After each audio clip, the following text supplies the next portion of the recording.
Barnaby Rudge by Charles Dickens. Chapter 21.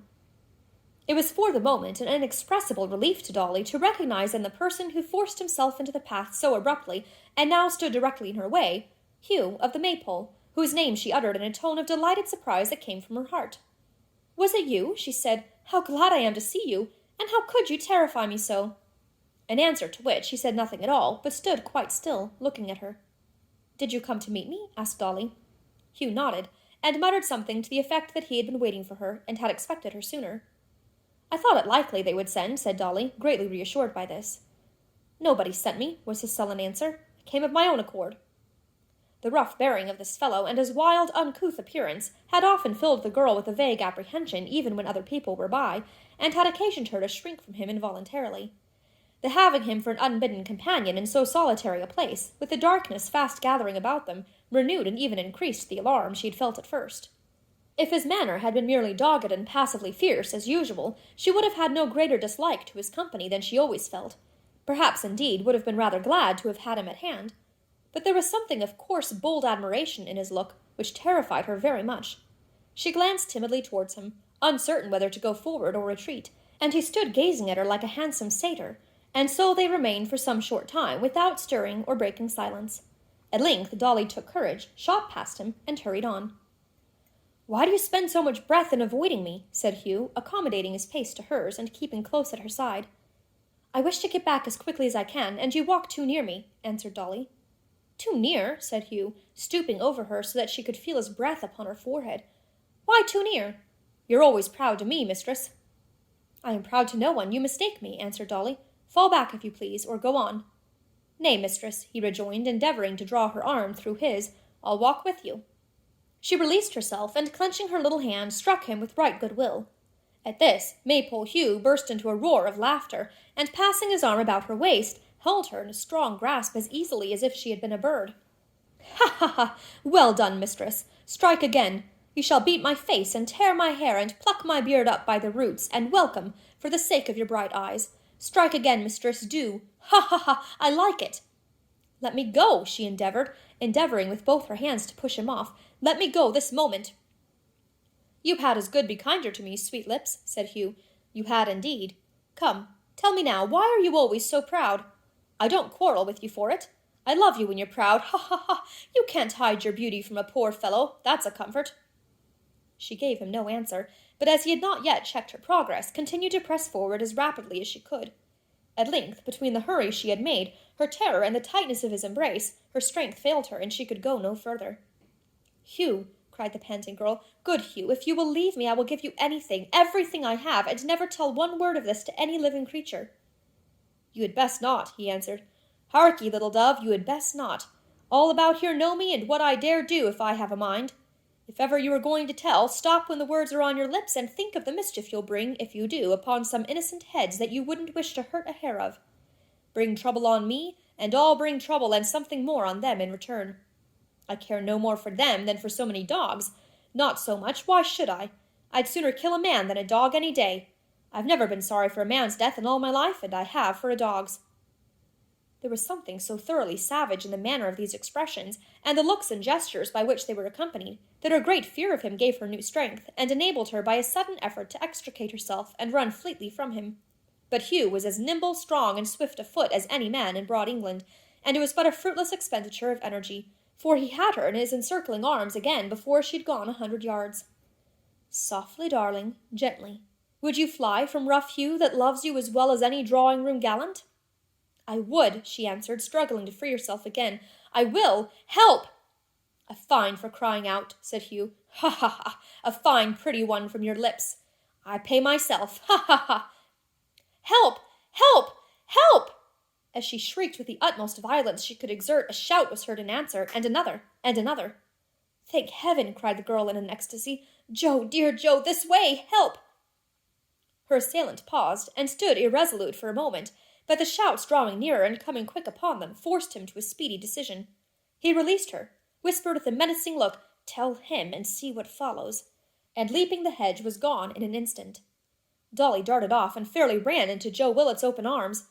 "What is the matter? Are you hurt? What was it? Who was it? Where is he? What was he like?"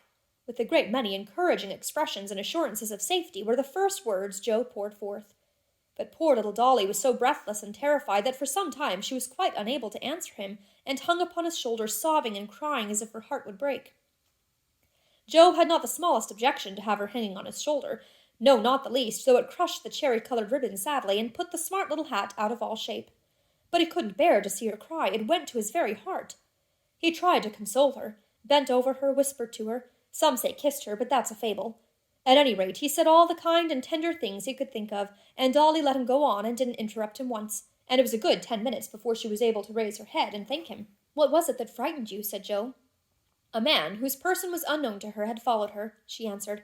"He began by begging, and went on to threats of robbery, which he was on the point of carrying into execution, and would have executed but for Joe's timely aid." The hesitation and confusion with which she said this, Joe attributed to the fright she had sustained, and no suspicion of the truth occurred to him for a moment.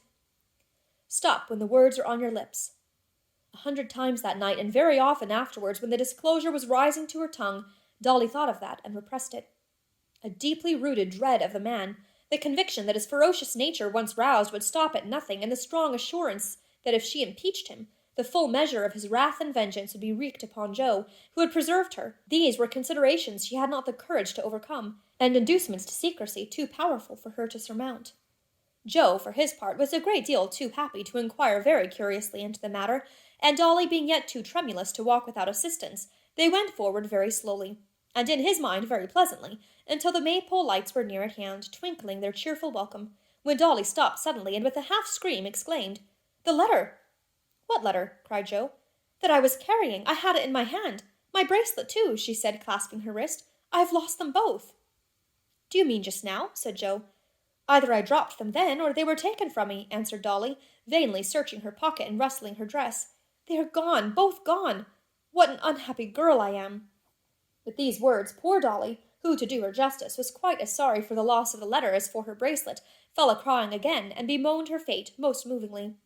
Joe tried to comfort her with the assurance that directly he had housed her in the maypole, he would return to the spot with a lantern, for it was now quite dark, and make strict search for the missing articles, which there was great probability of his finding, as it was not likely that anybody had passed that way since, and she was not conscious that they had been forcibly taken from her. Dolly thanked him very heartily for this offer, though with no great hope of his quest being successful, and so with many lamentations on her side, and many hopeful words on his, and much weakness on the part of Dolly, and much tender supporting on the part of Joe, they had reached the maypole bar at last, where the locksmith and his wife and old John were yet keeping high festival. Mr. Willett received the intelligence of Dolly's trouble with that surprising presence of mind and readiness of speech for which he was so eminently distinguished above all other men. Mrs. Varden expressed her sympathy for her daughter's distress by scolding her roundly for being so late, and the honest locksmith divided himself between condoling with and kissing Dolly, and shaking hands heartily with Joe, whom he could not sufficiently praise or thank. In reference to this latter point, old John was far from agreeing with his friend, for besides that he by no means approved of an adventurous spirit in the abstract, it occurred to him that if his son and heir had been seriously damaged in a scuffle, the consequences would assuredly have been expensive and inconvenient, and might perhaps have proved detrimental to the maypole business. Wherefore, and because he looked with no favourable eye upon young girls, but rather considered that they and the whole female sex were a kind of nonsensical mistake on the part of nature, he took occasion to retire and shake his head in private at the boiler, inspired by which silent oracle he was moved to give Joe various stealthy nudges with his elbow, as a parental reproof and gentle admonition to mind his own business and not make a fool of himself. Joe, however, took down the lantern and lighted it, and arming himself with a stout stick, asked whether Hugh was in the stable. "He's lying fast asleep before the kitchen fire, sir," said Mr. Willett. "What do you want him for?" "I want him to come with me to look after this bracelet and letter," answered Joe. "Halloa there, Hugh!" Dolly turned pale as death, and felt as if she must faint forthwith. After a few moments, Hugh came staggering in, stretching himself and yawning according to custom, and presenting every appearance of having been roused from a sound nap. "Here, sleepy-head," said Joe, giving him the lantern. "Carry this, and bring the dog, and that small cudgel of yours, and woe betide the fellow if we come upon him." "What fellow?" growled Hugh, rubbing his eyes and shaking himself. "What fellow?" returned Joe, who was in a state of great valour and bustle. "A fellow you ought to know of and be more alive about. It's well for the like of you, lazy giant that you are, to be snoring your time away in chimney corners, when honest men's daughters can't cross even our quiet meadows at nightfall without being set upon by footpads, and frightened out of their precious lives. They never rob me, cried Hugh with a laugh. I've got nothing to lose, but I'd as lief knock them at head as any other men. How many are there? Only one, said Dolly faintly, for everybody looked at her. And what was he like, mistress? Said Hugh with a glance at young Willett, so slight and momentary that the scowl it conveyed was lost on all but her. About my height? Not so tall, Dolly replied, scarce knowing what she said. His dress, said Hugh, looking at her keenly, like any of ours now? I know all the people hereabouts, and maybe could give a guess at the man if I had anything to guide me. Dolly faltered and turned paler yet, then answered that he was wrapped in a loose coat and had his face hidden by a handkerchief, and that she could give no other description of him. You wouldn't know him if you saw him then, belike? Said Hugh with a malicious grin. I should not, answered Dolly, bursting into tears again. I don't wish to see him. I can't bear to think of him. I can't talk about him any more. Don't go to look for these things, Mr. Joe, pray don't. I entreat you not to go with that man. Not to go with me, cried Hugh. I'm too rough for them all. They're all afraid of me. Why, bless you, mistress, I've the tenderest heart alive. I love all the ladies, ma'am, said Hugh, turning to the locksmith's wife. Mrs. Varden opined that if he did, he ought to be ashamed of himself, such sentiments being more consistent, so she argued, with a benighted Mussulman or Wild Islander than with a stanch Protestant. Arguing from this imperfect state of his morals, Mrs. Varden further opined that he had never studied the manual. Hugh, admitting that he never had, and moreover that he couldn't read, Mrs. Varden declared with much severity that he ought to be even more ashamed of himself than before, and strongly recommended him to save up his pocket money for the purchase of one, and further to teach himself the contents with all convenient diligence. She was still pursuing this train of discourse when Hugh, somewhat unceremoniously and irreverently, followed his young master out, and left her to edify the rest of the company. This she proceeded to do, and finding that Mr. Willett's eyes were fixed upon her with an appearance of deep attention, gradually addressed the whole of her discourse to him, whom she entertained with a moral and theological lecture of considerable length, in the conviction that great workings were taking place in his spirit. The simple truth was, however, that Mr. Willett, although his eyes were wide open, and he saw a woman before him whose head by long and steady looking at seemed to grow bigger and bigger until it filled the whole bar, was to all other intents and purposes fast asleep, and so sat leaning back in his chair with his hands in his pockets until his son's return caused him to wake up with a deep sigh, and a faint impression that he had been dreaming about pickled pork and greens, a vision of his slumbers which was no doubt referable to the circumstances of Mrs. Varden's having frequently pronounced the word grace with much emphasis, which word entering the portals of Mr. Willett's brain as they stood ajar, and coupling itself with the words before meat, which were there ranging about, did in time suggest a particular kind of meat together with that description of vegetable which is usually its companion. The search was wholly unsuccessful. Joe had groped along the path a dozen times, and among the grass, and in the dry ditch, and in the hedge, but all in vain. Dolly, who was quite inconsolable for her loss, wrote a note to Miss Haredale giving her the same account of it that she had given at the Maypole, which Joe undertook to deliver as soon as the family were stirring next day. That done, they sat down to tea in the bar, where there was an uncommon display of buttered toast, and, in order that they might not grow faint for want of sustenance, and might have a decent halting-place or halfway house between dinner and supper, a few savoury trifles in the shape of great rashers of broiled ham, which, being well cured, done to a turn, and smoking hot, sent forth a tempting and delicious fragrance. Mrs. Varden was seldom very Protestant at meals, unless it happened that they were underdone, or overdone, or indeed that anything occurred to put her out of humour.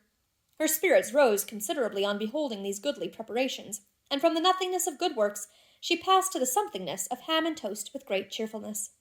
Nay, under the influence of these wholesome stimulants, she sharply reproved her daughter for being low and despondent, which she considered an unacceptable frame of mind, and remarked, as she held her own plate for a fresh supply, that it would be well for Dolly, who pined over the loss of a toy and a sheet of paper, if she would reflect upon the voluntary sacrifices of the missionaries in foreign parts, who lived chiefly on salads. The proceedings of such a day occasioned various fluctuations in the human thermometer, and especially an instrument so sensitively and delicately constructed as Mrs. Varden.